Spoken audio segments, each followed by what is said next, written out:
Honorable Vice Chancellor, my colleague Namrata, our presiding academic, Akbar, friends, scholars, academic, guests from in our country, guests from abroad, thank you all for your presence, thank you all for your participation, and thank you all for what I hope will not only be an important conference, but will also establish a precedent to take the convening of such conferences and turn it into a convention. There is a great deal to learn from one another. And the more doors we open, the more we will be able to throw light on our common endeavor and our common search. Vice Chancellor, you said that the hall was not full. I mean, it is, for a conference of this sort, it is pretty full, and actually it is a tribute to the fact that Punjab University now is one of the finest universities of the country. Its reputation has grown immensely, and it has crept up in the very finest manner, which is quiet.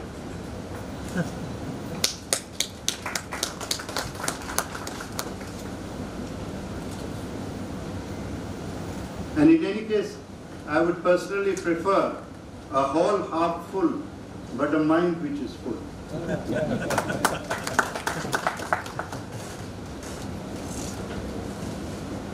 You described yourself as a midnight child. I have some reservations about that term. The midnight child somehow seems to me a very British description of a great historic transition. We were not children of midnight, we were children of a new dawn. And that is something that is extremely important to our understanding. And the dawn that broke in India was not simply a dawn that was relevant to just this subcontinent. It was relevant to a whole world that had been darkened by colonization. In the Quit India movement, in the resolution that Gandhiji read out in August 1942, he did not mention India alone. He mentioned the whole of Africa, the whole of most of Asia. And our dawn was the beginning, literally, of a new light that had emerged upon the world. And it was one of the most momentous events in the history of mankind. A colonization process that actually began in India, ended in India. Because once the British could not control India, the whole project of colonization could not be sustained. Because the British first conquered India, and this is a fact, with the help of Indians. And then they conquered the world with the help of those they had colonized. Very often, when I think of the day of our freedom, and we have decided that the day of our freedom is 15th August 1947. 15th August was only the day the British left. It was August 8, 1942, on which Gandhiji declared freedom. Once the mind is free, the rest is only a matter of time. Which brings me, in fact, to the great irony of our event today, and an irony that must be noted at the very beginning. Isn't it extraordinary that we are discussing a good Bihari, Mirza Bedi, in the English language? Yeah. So are you speaking in? And what was the language that was prevalent at the time of Mirza himself? When he was born, and including when he died, the languages are there, written in the very beginning. First, being from Patna, he had Bangla. Then he had Urdu or Hirta, Sanskrit, Turkish, Persian, Arabic. These were the languages that crossed the great horizon of culture and knowledge.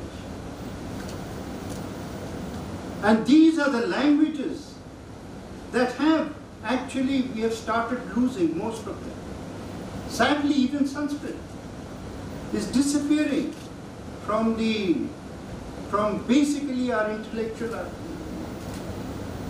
Of course, we have done one thing very successfully, is that we have turned English into an Indian language. And which is why it has become prevalent. There is no other reason.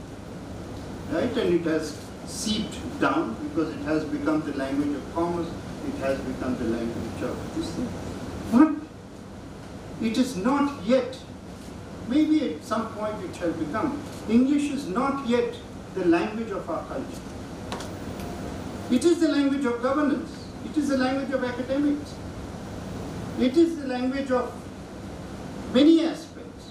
I think even those who don't know English at all, businessmen will still write their books and balance sheets in English. But remember one thing, you can have a soap opera, which is the apotheosis of mass culture.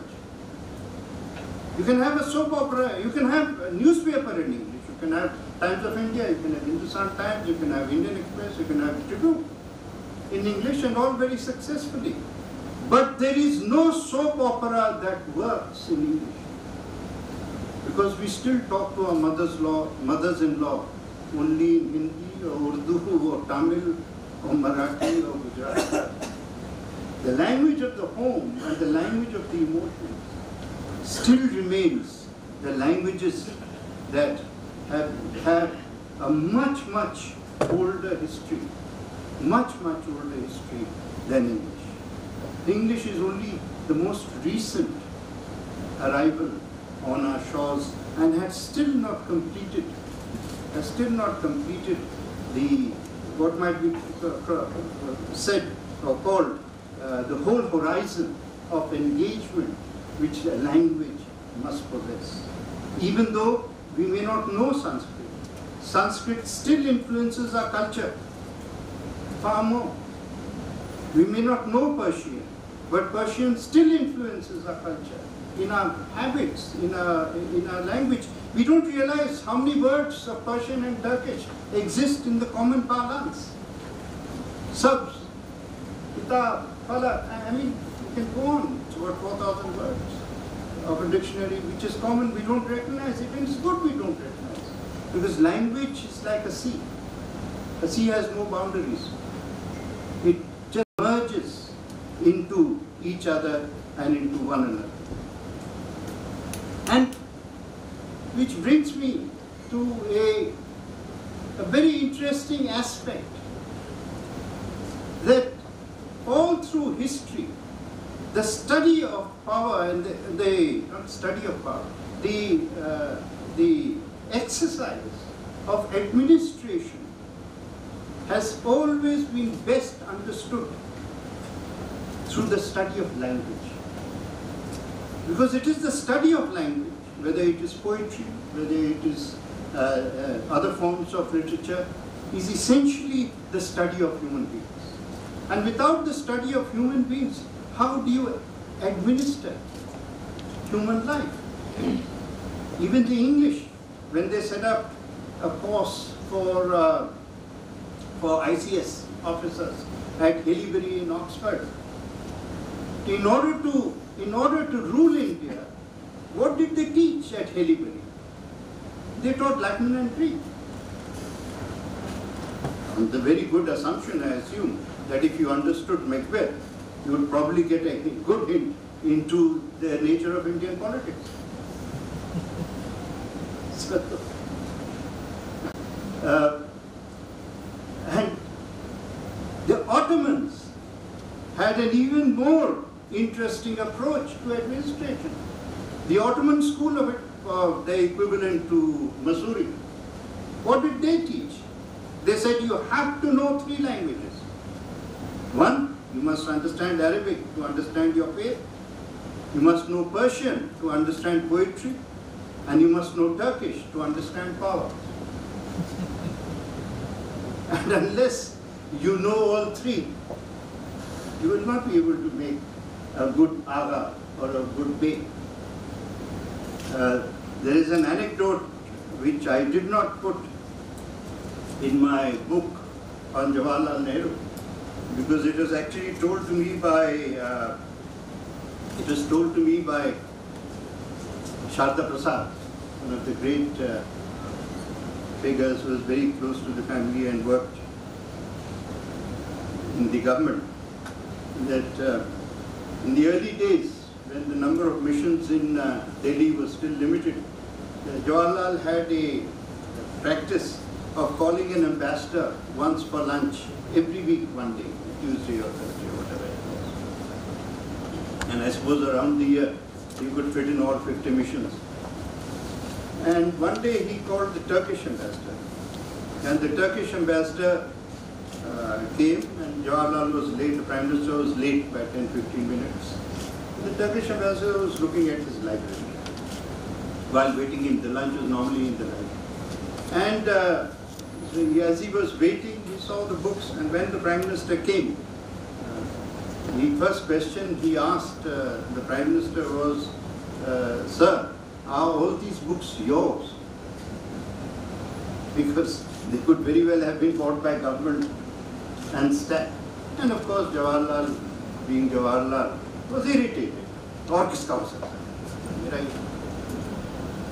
Then he asked even more difficult question. Have you actually read these books? And Jawaharlal turned out and said, for 11 years I was in jail. What do you think I was doing on it? And then came the third question, the third point which the Turkish ambassador made. And he said, Your Excellency, I pity. At that moment, Jawaharlal, who had a famous temper, lost it. What do you mean? Ye kya baat hai? And he says, no sir, I pity the fact that a mind such as yours is trapped in only one language, English. If you had known my language, how many more words you would have discovered. And that is something that we must continue to remember and do. That the entry and the door to another language opens a vast treasury of information, attitudes, cultures, behavior patterns, styles. We have to understand that education is not about akal. Education is about ilm. Akal has a mind, ilm has a soul. I know the soul has become very unfashionable.